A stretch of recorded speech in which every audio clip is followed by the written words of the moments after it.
Malappuram AR നഗറിൽ വിദ്യാർത്ഥിക്ക് നേരെ പാഞ്ഞെടുത്ത തെരുവ് നായക്കൂട്ടം ഓടി രക്ഷപ്പെട്ടതിനാൽ വിദ്യാർത്ഥി തലനാരിഴയ്ക്ക് രക്ഷപ്പെട്ടു.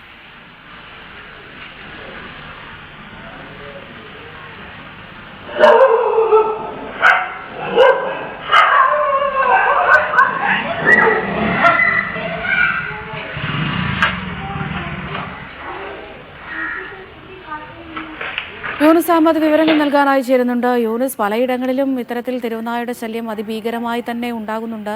ഇത് എവിടെയാണ് ഈ സംഭവം ഉണ്ടായത്? അമൃത, മലപ്പുറം തിരൂരങ്ങാടി AR നഗറിൽ ഇന്ന് രാവിലെയോടെയാണ് ഈ സംഭവം ഉണ്ടായത്.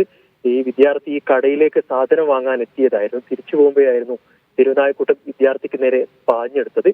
വിദ്യാർത്ഥി ഓടി രക്ഷപ്പെടുകയായിരുന്നു.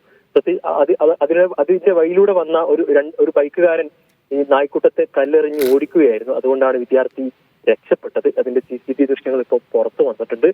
നാട്ടുകാർ പറയുന്നത് വലിയ രീതിയിൽ തെരുവുനായ ആക്രമണം, അതോടൊപ്പം അതിന്റെ രൂക്ഷം നന്നായുള്ള ഒരു സ്ഥലമാണ് തിരൂരങ്ങാടി. പഞ്ചായത്ത് അധികൃതരോട് വളരെ നിരവധി തവണ പരാതി നൽകിയിട്ടുണ്ട്. യാതൊരു നടപടിയും സ്വീകരിക്കുന്നില്ലെന്നാണ് നാട്ടുകാരുടെ ആക്ഷേപം. പല മേഖലകളിലും, ഈ തിരൂരങ്ങാടി മേഖലയിൽ പല മേഖലയിലും നിരവധി ഈ വിദ്യാർത്ഥികൾക്ക് നേരെ നിരവധി ആക്രമണങ്ങളും നിരവധി തെരുവുനായക്കൂട്ടം പാഞ്ഞെടുത്തുമായി നിരവധി സംഭവങ്ങൾ ഉണ്ടായിട്ടുണ്ട്. പക്ഷേ അധികൃതർ യാതൊരു നടപടിയും സ്വീകരിക്കുന്നില്ല എന്നൊരു പരാതി നാട്ടുകാർ ഉന്നയിക്കുന്നുണ്ട്. അമൃത. ശരി യൂനുസ്.